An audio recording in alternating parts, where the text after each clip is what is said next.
ओवैसी एक बीफ की शॉप पर जाते हैं और बीफ की शॉप का नाम लेकर कहते हैं जय। उस शॉप का नाम नहीं लूंगी लेकिन कहते हैं जय, बीफ से जोड़कर इसे।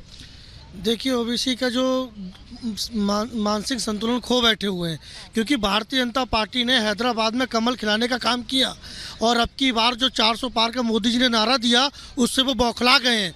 अब वो सोच रहे हैं कि मैं क्या करूंगा, क्योंकि अब की बार मोदी जी ने साकार कर दिया और हैदराबाद की पब्लिक ने भी मूड बना लिया है कि अब की यहाँ से कमल को खिलाना है। माधवीलता जीतेंगी क्या हैदराबाद से, ऐसा लगता है?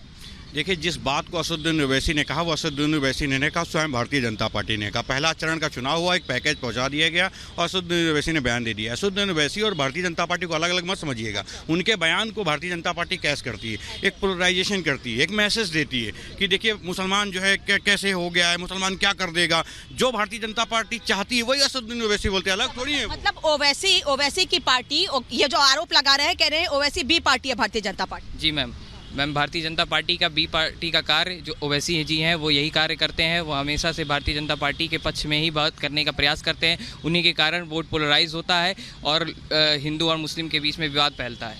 अखिलेश यादव कह रहे हैं कि ढोल बजाकर भारतीय जनता पार्टी को भगाएगी जनता, क्या कहेंगे? जी बिल्कुल ठीक बात है। इस बार का चुनाव जो है बेरोजगारी, महंगाई, इन मुद्दों पे हो रहा है, राम और रहीम पे उस मुद्दों पे नहीं है। तो इस बार जो है 400 पार का नारा जो है बहुत दूर है, 200-150 पे ही आपके पीछे वो कह रहे हैं विकास होगा।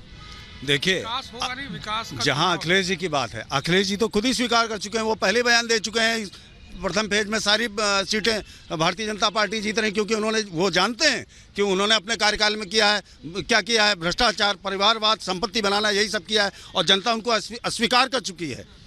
पूरे देश की जनता जानती है इन 10 सालों में देश को मजबूत करने की दिशा में मोदी जी ने क्या काम किया, भारतीय जनता पार्टी की सरकार ने। मुझे लगता है ओवैसी उकसा रहे हैं लोगों को। बात तो वैसे की, लेकिन मैं इनकी बात का जवाब देना चाहूँगा। जो बताया इन्होंने परिवार तो सबसे ज़्यादा भाजपा ही कर रही है। क्योंकि जैसे कि अमित शाह जी का बेटा जो जय शाह हैं, बीसीसीआई के मेंबर बन चुके हैं और कितने भी लोग हैं जो मतलब उन्हीं की पार्टी से। त्रिपाठी का बेटा इस समय इलाहाबाद से सांसद का प्रत्याशी है। राजनाथ सिंह परिवारवाद, यहाँ परिवारवाद की बात भी हो रही है। अवनिजेश जी, मैं जो लोग कह रहे हैं इस पर भी जवाब लूंगी आपसे, और आप स्टूडियो में ही हैं, आपने रंगरेज साहब की बात को बड़े ध्यान से सुना होगा। अनामिका जी, पहली बात तो यहाँ जो आपके साथ लोग लखनऊ में खड़े हैं उनको ये बता दीजिए कि जो ओवैसी की पार्टी को बीजेपी की बी पार्टी कह रहे हैं, वहाँ पर कांग्रेस ने अपना कैंडिडेट खड़ा नहीं किया और ओवैसी को समर्थन देने की घोषणा की है 2000।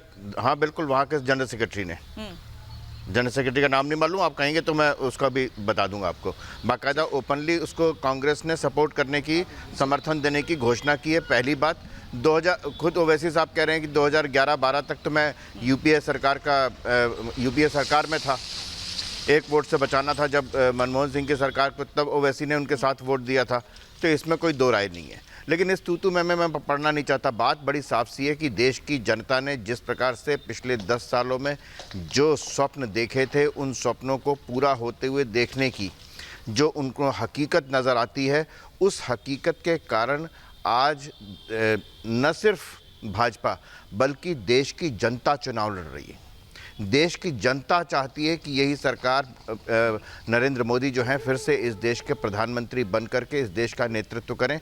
इस देश का नेतृत्व करते हुए वो विश्व में अपनी उस प्रतिष्ठा को पुनः प्राप्त करें जो कभी विश्व में हुआ करती थी चाणक्य जैसे के समय में। हैरत की बात यह है कि कांग्रेस या कांग्रेस के समर्थित लोग या इंडी समर्थन वाले लोग कहते हैं विश्व गुरु बन के हम क्या करेंगे, रूस की तरह दूसरों पर आक्रमण करेंगे क्या। मतलब जिनकी सोच इतनी नकारात्मक है, इतनी, रघुराम राजन ने, ठीक है ना, उनका कि विश्वगुरु बनने की क्या जरूरत है भारत को, विश्वगुरु बन के हम क्या करेंगे, रशिया की तरह दूसरे पर आक्रमण करेंगे क्या। इस तरीके की जिसकी सोच हो वो भारत को आगे कैसे ले जा सकता है, उसके लिए भारत के लिए क्या स्वप्न हो सकता है। आप जानते हैं कि लगातार यहाँ तक कहा गया कि हम बॉर्डर क्षेत्रों में हम विकास नहीं करेंगे, इससे चीन नाराज हो जाएगा, हम नहीं करेंगे, हमारे पास पैसे नहीं है बुलेट प्रूफ जैकेट खरीदने के लिए। अब पिछले 10 वर्षों में लगातार हर तरफ, हर क्षेत्र में जिस तरीके से, और देश की जनता ने देखा, इसलिए मुझे बहुत ज़्यादा कहने की ज़रूरत नहीं, मैं वो उन लोगों की तरह वो गिनाऊंगा कि ये मिला, जिनको मिला है वो अपने आप आपके माइक पर आकर के कहते हैं, इसलिए, और जनता देख रही है लगातार हर एक चैनल पर। एक चैनल की बात नहीं है। मैं तो यही कह रही हूँ अवनिजेश जी मैं दुष्यंत जी से यही सवाल पूछूंगी। दुष्यंत जी, मैं उत्तर प्रदेश में हूँ, मैं अलग अलग जिलों में जा रही हूँ, लोगों से बात कर रही हूँ। मैं ये नहीं कहूंगी किसको समर्थन मिल रहा है, लेकिन हाँ, जो खुश है या जो नाराज है वो अपनी बात कहने के लिए खुद हमारे पास आता है और बताता है कि वो किन नीतियों से खुश है, किन कामों से खुश है। बताने की जरूरत नहीं है। ये देखिए, भारत को विश्व का सिरमौर बनाने के लिए, विश्व गुरु बनाने के लिए तो प्रयास नेहरू जी ने किया। गुटनिरपेक्ष आंदोलन खड़ा किया जिसमें दुनिया के आधे से ज़्यादा देश उसके सदस्य थे। आप बता दें, आपने गुटनिरपेक्ष आंदोलन क्या शब्द भी अगर अपने मुंह से बोला हो प्रधानमंत्री ने? मीटिंग करना, सम्मेलन करना, उसको आगे बढ़ाना तो दूर की बात है। रही बात रघुराम राजन जी की, आप बात कर रहे हैं, वो तो कांग्रेस के मेंबर नहीं है, वो उनकी निजी राय है, निजी हैसियत में बात करते हैं। और दूसरी बात मैं ये कहना चाहता हूँ, आज 10 बरस हो गया, अवस्थी जी हमारे साथ बैठे हैं। दुष्यंत जी, अवस्थी जी हमारे साथ निरंतर डिबेट करते हैं। नहीं, वो तो ये कह रहे हैं ना दुष्यंत जी, वो तो ये कह रहे हैं कि रशिया यूक्रेन युद्ध के दौरान भारत की क्या स्टैंड था भारत का, भारत ने किस तरह से अपनी बात रखी, भारत ने किस तरह से यहाँ के लोगों को तो निकाला ही, दूसरे देश के लोगों की भी मदद की। ये विश्व गुरु बनाता है भारत को। मुझे बीजेपी तो यही बात कह रही है। मुझे तो जहां तक जानकारी है कि रशिया का और यूक्रेन का युद्ध अभी भी चल रहा है, और जो हमारे लोग निकले हैं उससे पूर्व में भी जो भी दुनिया के अंदर घटनाएं इस तरह की हुई, सफलतापूर्वक उनको भी निकाला गया है। तो आपने तो कोई काम ऐसा नहीं कर दिया, विशेष कार्य पहली बार कर दिया हो। बताइए आपने कैसा क्या कार्य कर दिया? और जो लोग आए वो अपना किराया दे के आए, और वो किन किन बॉर्डर से कैसे कैसे निकल के आए। अगर मैं उस पर बोलने लगूंगा सच्चाई तो समय निकल जाएगा। लेकिन मैं प्रश्न ये करना चाहता हूँ कि 10 वर्ष की सरकार में आप बताएं आपकी उपलब्धियां क्या हैं। फिर मैं प्रोफेसर साहब के पास जाऊं, उसके पहले शाइना जी दुष्यंत जी बोलने दीजिए। अनामिका जी, अभी आपकी आवाज़ आ रही है, अभी आपकी आवाज़ आ रही है और बाकी पैनलिस्ट के भी। तो मैं 2-3 चीज़ बोलना चाहती हूँ। देखिए, जब इलेक्शन लड़ते हैं तो लोग किस आधार पे वोट करते हैं? वो वोट करते हैं कि उनके नेता में वो राजनीतिक इच्छा शक्ति है क्या, हमारे देश को सुरक्षित रखने के लिए, या नहीं। दुष्यंत जी बड़ी बड़ी बातें कर रहे थे। मैं पूछना चाहती हूँ दुष्यंत जी को, has India ever bin more secure? Border security की आप बात करें या फिर नक्सलवाद, माओइस्ट और आतंकवादी संगठन, जो मुंह तो जवाब मिला है होम मिनिस्ट्री से।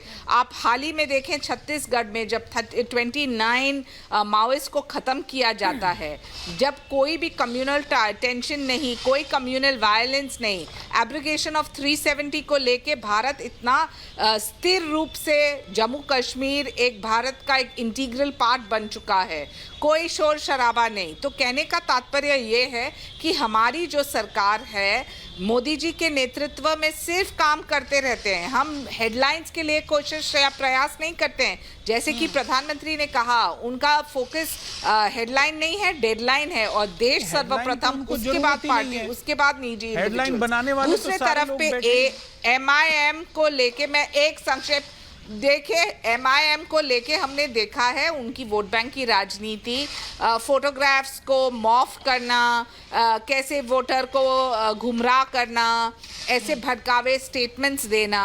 आपका काम करते जाइए। मोदी जी का एक ही लक्ष्य है, प्रधान सेवक के रूप में अगले 100 दिन में क्या करें, अगले 25 साल में भारत को एक विकसित राष्ट्र बनाने के तरफ। जो इकोनॉमी की हम बात करते हैं, तो आज लोग क्यों प्रेरित हैं मोदी जी से? क्योंकि हमने कर दिखाया है। जो इकोनॉमी 11वें नंबर से 5वें तक आई है और आज तीसरे के तरफ जा रही है, वो एक राजनीतिक इच्छा शक्ति जिसकी आवश्यकता है, वो देखने मिला। तो मैं मानती हूँ कि वोटर्स बहुत समझदार है, बयानबाजी के ऊपर उतर के वो सोच समझ के उन्हीं को वोट देंगे जो स्थिरता दें और राजनीतिक इच्छा शक्ति। प्रोफेसर